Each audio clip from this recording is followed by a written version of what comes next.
I'd like to tell you about the strangest secret in the world. Not long ago, Albert Schweitzer, the great doctor and Nobel Prize winner, was being interviewed in London, and a reporter asked him, "Doctor, what's wrong with men today?" The great doctor was silent a moment, and then he said, "Men simply don't think." And it's about this that I want to talk with you. We live today in a golden age. This is an era that man has looked forward, dreamed of, and worked toward for thousands of years. But since it's here, we pretty well take it for granted. We in America are particularly fortunate to live in the richest land that ever existed on the face of the earth, a land of abundant opportunity for everyone. But do you know what happens? Let's take 100 men who start even at the age of 25. Do you have any idea what will happen to those men by the time they're 65? These 100 men who all start even at the age of 25 believe they're going to be successful. If you asked any one of these men if he wanted to be a success, he'd tell you that he did. And you'd notice that he was eager toward life, that there was a certain sparkle to his eye, an erectness to his carriage, and life seemed like a pretty interesting adventure to him. But by the time they're 65, 1 will be rich, 4 will be financially independent, 5 will still be working, 54 will be broke. Now think a moment. Out of the 100, only 5 make the grade. Why do so many fail? What has happened to the sparkle that was there when they were 25? What's become of the dreams, the hopes, the plans? And why is there such a large disparity between what these men intended to do and what they actually accomplished? When we say about 5% achieve success, we have to define success. And here's the definition. Success is the progressive realization of a worthy ideal. If a man is working toward a predetermined goal and knows where he's going, that man is a success. If he's not doing that, he's a failure. Success is the progressive realization of a worthy ideal. Rollo May, the distinguished psychiatrist, wrote a wonderful book called Man's Search for Himself. And in this book he says, "The opposite of courage in our society is not cowardice, it is conformity." And there you have the trouble today. It's conformity. People acting like everyone else, without knowing why, without knowing where they're going. Now think of it. In America right now, there are over 14 million people 65 years of age and over, and about 13 million of these 14 million are broke. They're dependent on someone else for life's necessities. Now we learn to read by the time we're 7. We learn to make a living by the time we're 25. Usually by that time we're not only making a living, we're supporting a family. And yet by the time we're 65, we haven't learned how to become financially independent in the richest land that has ever been known. Why? We conform. And the trouble is that we're acting like the wrong percentage group, the 95% who don't succeed. Now why do these people conform? Well, they don't know really. These people believe that their lives are shaped by circumstances, by things that happen to them, by exterior forces. They're outer-directed people. A survey was made one time that covered a lot of men, working men, and these men were asked this question: why do you work? Why do you get up in the morning? 19 out of 20 had no idea. If you ask them, they'll say, everyone goes to work in the morning. And that's the reason they do it, because everyone else is doing it. Now let's get back to our definition of success. Who succeeds? The only man who succeeds is the man who is progressively realizing a worthy ideal. He's the man who says, I'm going to become this, and then begins to work toward that goal. I'll tell you who the successful people are. A success is the school teacher who's teaching school because that's what she wanted to do. The success is the woman who's a wife and mother because she wanted to become a wife and mother and is doing a good job of it. The success is the man who runs the corner gas station because that's what he wanted to do. The success is the successful salesman who wants to become a top-notch salesman and grow and build with his organization. A success is anyone who is doing deliberately a predetermined job because that's what he decided to do deliberately. But only 1 out of 20 does that. That's why today there isn't really any competition, unless we make it for ourselves. Instead of competing, all we have to do is create. Now for 20 years I looked for the key which would determine what would happen to a human being. Was there a key I wanted to know which would make the future a promise that we could foretell to a large extent? Was there a key that would guarantee a person's becoming successful if he only knew about it and knew how to use it? Well, there is such a key, and I've found it. Have you ever wondered why so many men work so hard and honestly without ever achieving anything in particular, and others don't seem to work hard and yet seem to get everything? They have the magic touch. You've heard them say that about someone. Everything he touches turns to gold. And have you ever noticed that a man who becomes successful tends to continue to become successful, and on the other hand, have you noticed how a man who is a failure tends to continue to fail? It's because of goals. Some of us have them, some don't. People with goals succeed because they know where they're going. Now think of a ship leaving a harbor, and think of it with the complete voyage mapped out and planned. The captain and crew know exactly where it's going and how long it will take. It has a definite goal. 9,999 times out of 10,000 it will get to where it started out to get. Now let's take another ship, just like the first, only let's not put a crew on it, or a captain at the helm. Let's give it no aiming point, no goal, no destination. We just start the engines and let it go. I think you'll agree with me that if it gets out of the harbor at all, it will either sink or wind up on some deserted beach a derelict. It can't go any place because it has no destination and no guidance. It's the same with a human being. Take the salesman, for example. There is no other person in the world today with the future of a good salesman. Selling is the world's highest paid profession, if we're good at it and if we know where we're going. Every company needs top-notch salesmen, and they reward those men. The sky is the limit for them. But how many can you find? Someone once said, the human race is fixed, not to prevent the strong from winning, but to prevent the weak from losing.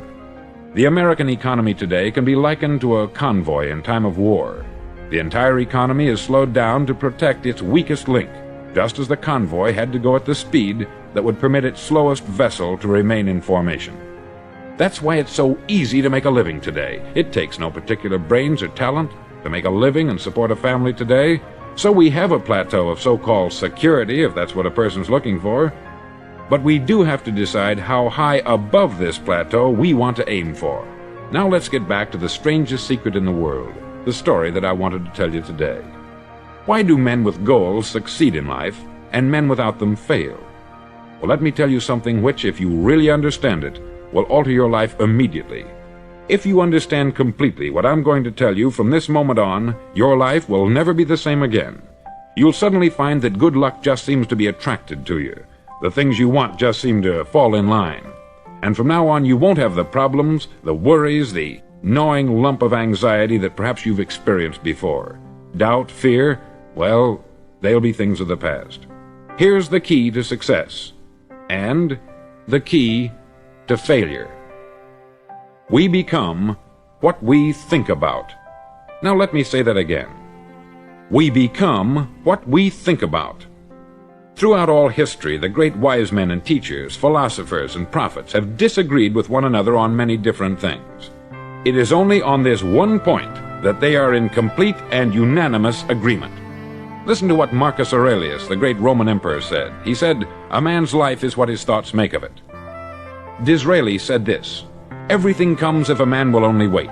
I have brought myself by long meditation to the conviction that a human being with a settled purpose must accomplish it, and that nothing can resist a will that will stake even existence for its fulfillment." Ralph Waldo Emerson said this, "A man is what he thinks about all day long." William James said, "The greatest discovery of my generation is that human beings can alter their lives by altering their attitudes of mind." And he also said, "We need only in cold blood act as if the thing in question were real, and it will become infallibly real by growing into such a connection with our life that it will become real. It will become so knit with habit and emotion that our interest in it will be those which characterize belief." He also said this, "If you only care enough for a result, you will almost certainly attain it. If you wish to be rich, you will be rich. If you wish to be learned, you will be learned. If you wish to be good, you will be good. Only you must then really wish these things, and wish them exclusively, and not wish at the same time 100 other incompatible things just as strongly." In the Bible you read, in Mark 9:23, "If thou canst believe, all things are possible to him that believeth." Dr. Norman Vincent Peale said this, "This is one of the greatest laws in the universe. Fervently do I wish I had discovered it as a very young man. It dawned upon me much later in life, and I've found it to be one of the greatest, if not my greatest discovery, outside of my relationship to God. And the great law, briefly and simply stated, is that if you think in negative terms, you'll get negative results. If you think in positive terms, you will achieve positive results. That is the simple fact which is at the basis of an astonishing law of prosperity and success. In 3 words, believe and succeed. William Shakespeare put it this way: "Our doubts are traitors, and make us lose the good we oft might win, by fearing to attempt." George Bernard Shaw said, "People are always blaming their circumstances for what they are. I don't believe in circumstances. The people who get on in this world are the people who get up and look for the circumstances they want, and if they can't find them, make them." Well, it's pretty apparent, isn't it? And every person who discovered this for a while believed that he was the first one to work it out. We become what we think about. Now, it stands to reason that a person who's thinking about a concrete and worthwhile goal is going to reach it, because that's what he's thinking about. And we become what we think about. Conversely, the man who has no goal, who doesn't know where he's going, and whose thoughts must therefore be thoughts of confusion and anxiety and fear and worry, becomes what he thinks about.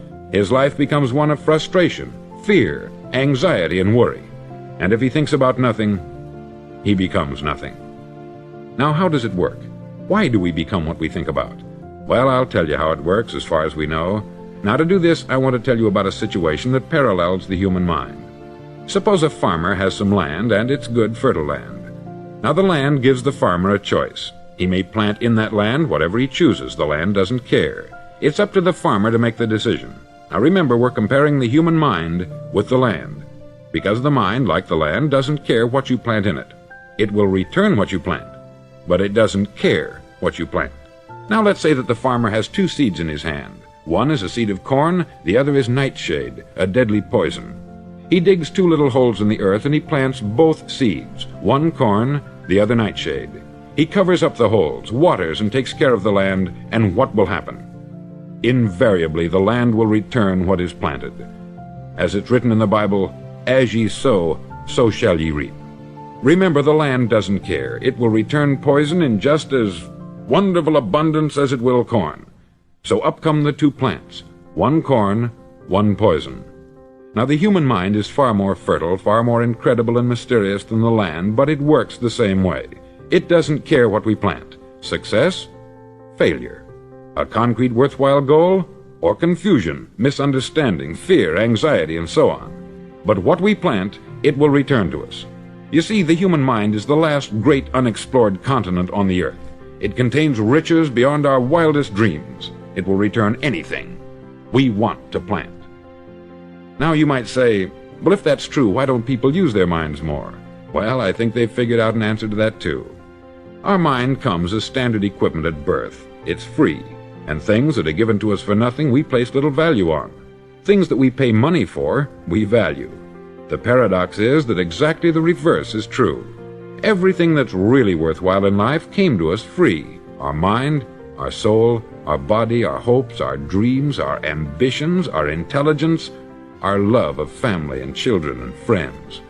All these priceless possessions are free, but the things that cost us money are actually very cheap and can be replaced at any time. A good man can be completely wiped out and make another fortune.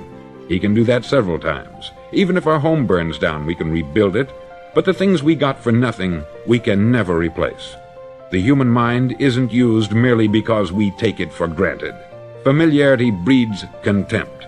It can do any kind of job we assign to it, but generally speaking, we use it for little jobs instead of big important ones. Universities have proved that most of us are operating on about 10% of our abilities.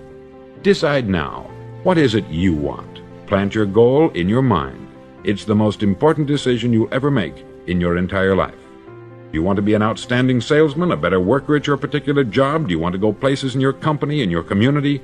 All you've got to do is plant that seed in your mind. Care for it. Work steadily toward your goal, and it will become a reality. It not only will, there's no way that it cannot. You see, that is a law, like the laws of Sir Isaac Newton, the laws of gravity. If you get on top of a building and jump off, you'll always go down. You'll never go up. And it's the same with all the other laws of nature. They always work, they're inflexible. Think about your goal in a relaxed, positive way. Picture yourself in your mind's eye as having already achieved this goal. See yourself doing the things you will be doing when you've reached your goal. Ours has been called the phenobarbital age, the age of ulcers and nervous breakdowns. At a time when medical research has raised us to a new plateau of good health and longevity, far too many of us worry ourselves into an early grave trying to cope with things in our own little personal ways, without learning a few great laws that will take care of everything for us. These things we bring on ourselves through our habitual way of thinking. Every one of us is the sum total of his own thoughts. He is where he is because that is exactly where he really wants to be, whether he'll admit that or not. Each of us must live off the fruit of his thoughts in the future, because what you think today and tomorrow, next month and next year, will mold your life and determine your future. You're guided by your mind. I remember one time I was driving through Arizona and I saw one of those giant earth-moving machines roaring along the road at about 35 miles an hour with what looked like 20 tons of dirt in it, a tremendous, incredible machine, and there was a little man perched way up on top with the wheel in his hands guiding it. And as I drove along, I was struck by the similarity of that machine to the human mind. Just suppose you're sitting at the controls of such a vast source of energy. Are you going to sit back and fold your arms and let it run itself into a ditch? Or are you going to keep both hands firmly on the wheel and control and direct this power to a specific, worthwhile purpose? It's up to you. You're in the driver's seat. You see, the very law that gives us success is a two-edged sword. We must control our thinking. The same rule that can lead a man to a life of success, wealth, happiness, and all the things he's ever dreamed of for himself and his family, that very same law can lead him into the gutter. It's all in how he uses it, for good or for bad. This is the strangest secret in the world. Now, why do I say it's strange, and why do I call it a secret? Actually, it isn't a secret at all. It was first promulgated by some of the earliest wise men, and it appears again and again throughout the Bible. But very few people have learned it, understand it. That's why it's strange, and why, for some equally strange reason, it virtually remains a secret. I believe that you could go out and walk down the main street of your town and ask one man after another what the secret of success is, and you probably wouldn't run into one man in a month who could tell you. Now, this information is enormously valuable to us if we really understand it and apply it. It's valuable to us not only for our own lives, but the lives of those around us, our family, employees, associates, and friends. Life should be an exciting adventure. It should never be a bore. A man should live fully, be alive. He should be glad to get out of bed in the morning. He should be doing a job he likes to do because he does it well. One time I heard Grove Patterson make a speech, the editor-in-chief of the Toledo Daily Blade, and as he concluded his speech, he said something that I've never forgotten. He said something like this: "My years in the newspaper business have convinced me of several things, among them that people are basically good, and that we came from someplace, and we're going someplace. So we should make our time here an exciting adventure. The architect of the universe didn't build a stairway leading nowhere. And the greatest teacher of all, the carpenter from the plains of Galilee, gave us the secret time and time again. As ye believe, so shall it be done unto you."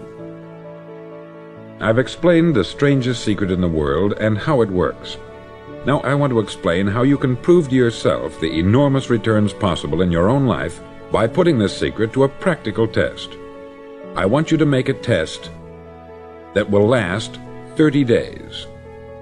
Now, it isn't going to be easy. If you'll give it a good try, it will completely change your life for the better. Back in the 17th century, Sir Isaac Newton, the English mathematician and natural philosopher, gave us some natural laws of physics which apply as much to human beings as they do to the movement of bodies in the universe. Now, one of these laws is that for every action, there is an equal and opposite reaction. Simply stated, as it applies to you and me, it means we can achieve nothing without paying the price.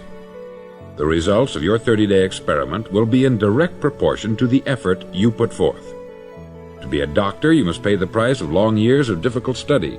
To be successful in selling, and remember that each of us succeeds to the extent of his ability to sell, selling our families on our ideas, selling education in schools, selling our children on the advantages of living the good and honest life, selling our associates and employees on the importance of being exceptional people, to, of course, the profession of selling itself. But to be successful in selling our way to the good life, we must be willing to pay the price. Now, what is that price? Well, it's many things. First, it's understanding emotionally, as well as intellectually, that we literally become what we think about, that we must control our thoughts if we're to control our lives.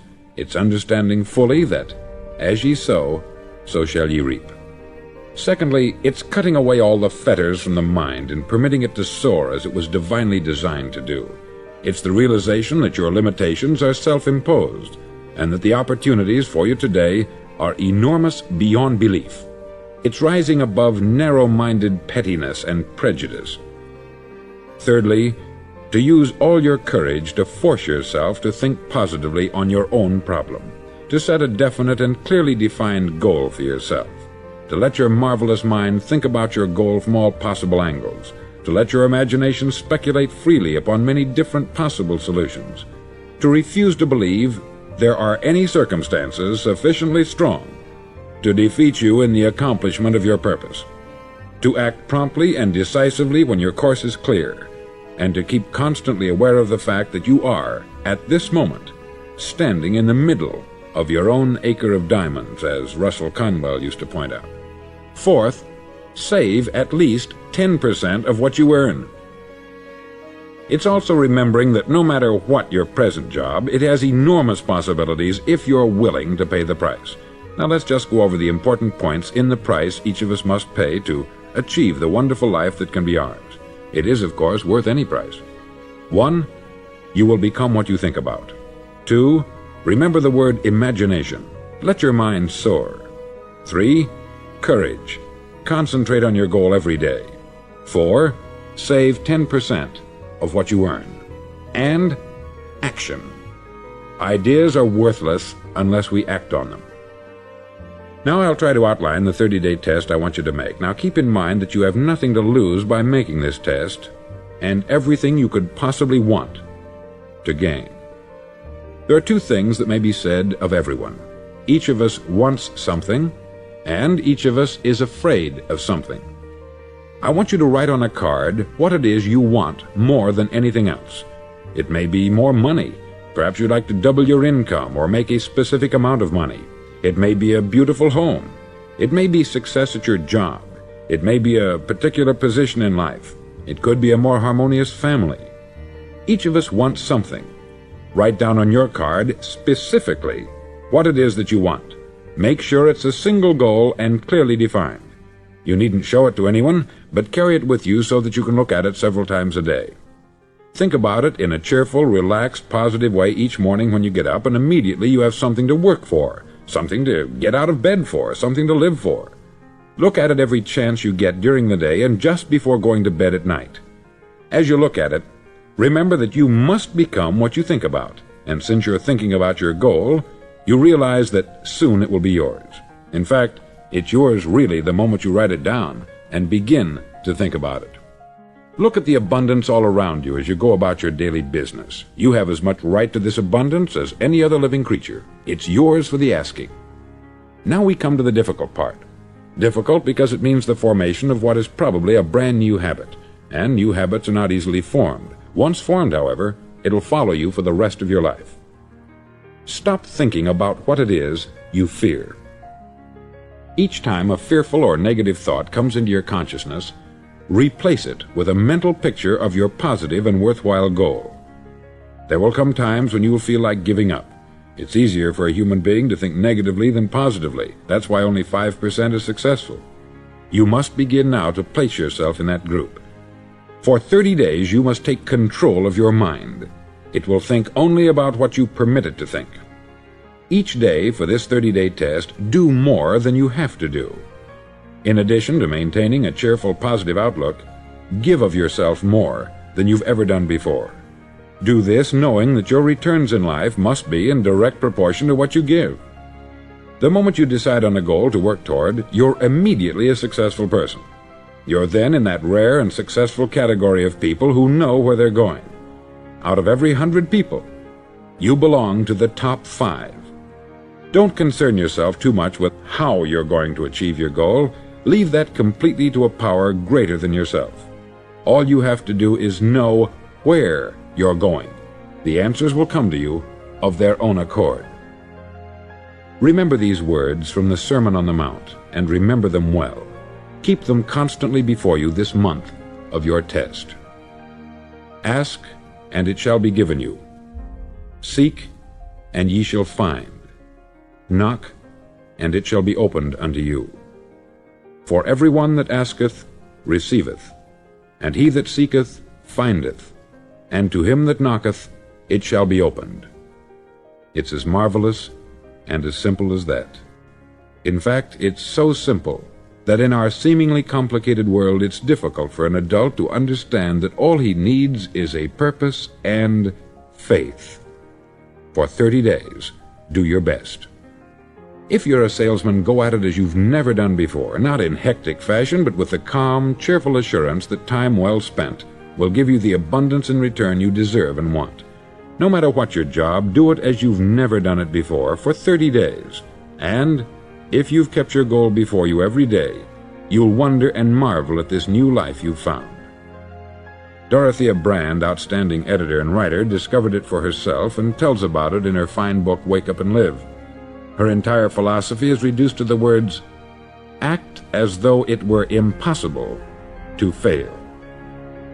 She made her own test with sincerity and faith, and her entire life was changed to one of overwhelming success. Now you make your test for 30 full days. Don't start your test until you've made up your mind to stick with it. You see, by being persistent, you're demonstrating faith. Persistence is simply another word for faith.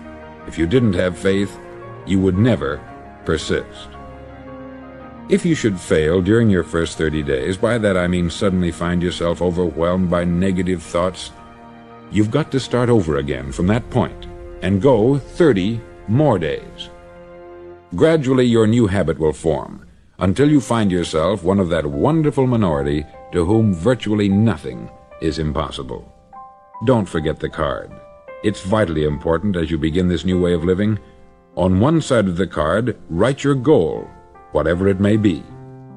On the other side, write the words we've quoted from the Sermon on the Mount. Ask, and it shall be given you. Seek, and ye shall find. Knock, and it shall be opened unto you. Nothing great was ever accomplished without inspiration. See that during these crucial first 30 days, your own inspiration is kept at a peak. Above all, don't worry. Worry brings fear, and fear is crippling. The only thing that can cause you to worry during your test is trying to do it all yourself. Know that all you have to do is hold your goal before you. Everything else will take care of itself. Remember also to keep calm and cheerful. Don't let petty things annoy you and get you off course. Now, since making this test is difficult, some may say, well, why should I bother? Well, look at the alternative. No one wants to be a failure. No one really wants to be a mediocre individual. No one wants a life constantly filled with worry, fear, and frustration. Therefore, remember that you must reap that which you sow. If you sow negative thoughts, your life will be filled with negative things. If you sow positive thoughts, your life will be cheerful, successful, and positive. Now gradually, you will have a tendency to forget what you've heard on this record. Play it often. Keep reminding yourself of what you must do to form this new habit. Gather your whole family about and listen to what's been said here at regular intervals. You know, most men will tell you that they want to make money without understanding the law. The only people who make money work in the mint. The rest of us must earn money. This is what causes those who keep looking for something for nothing or a free ride to fail in life. The only way to earn money is by providing people with services or products which are needed and useful. We exchange our product or service for the other man's money. Therefore, the law is that our financial return will be in direct proportion to our service. Success is not the result of making money. Making money is the result of success. And success is in direct proportion to our service. Most people have this law backwards. They believe that you're successful if you earn a lot of money. The truth is that you can only earn money after you're successful. It's like the story of the man who sat in front of the stove and said to it, "Give me heat, and then I'll add the wood." How many men and women do you know, or do you suppose there are today, who take the same attitude toward life? There are millions. We've got to put the fuel in before we can expect heat. Likewise, we've got to be of service first before we can expect money. Don't concern yourself with the money. Be of service. Build, work, dream, create. Do this, and you'll find there's no limit to the prosperity and abundance that will come to you. Prosperity is founded upon a law of mutual exchange. Any person who contributes to prosperity must prosper in turn himself. Sometimes the return will not come from those you serve, but it must come to you from someplace, for that is the law. For every action, there is an equal and opposite reaction. As you go daily through your 30-day test period, remember that your success will always be measured by the quality and quantity of service you render, and money is a yardstick for measuring this service. No man can get rich himself unless he enriches others. There are no exceptions to a law. You can drive down any street in America and from your car estimate the service that's being rendered by the people living on that street. Had you ever thought of this yardstick before? It's interesting. Some, like ministers and priests and other devoted people, measure their returns in the realm of the spiritual, but again, their returns are equal to their service. Once this law is fully understood, any thinking person can tell his own fortune. If he wants more, he must be of more service to those from whom he receives his return. If he wants less, he has only to reduce this service. This is the price you must pay for what you want. If you believe you can enrich yourself by deluding others, you can only end by deluding yourself. It may take some time, but just as surely as you breathe, you'll get back what you put out. Don't ever make the mistake of thinking you can avert this. It's impossible. The prisons and the streets where the lonely walk are filled with people who tried to make new laws just for themselves. We may avoid the laws of man, but there are greater laws that cannot be broken.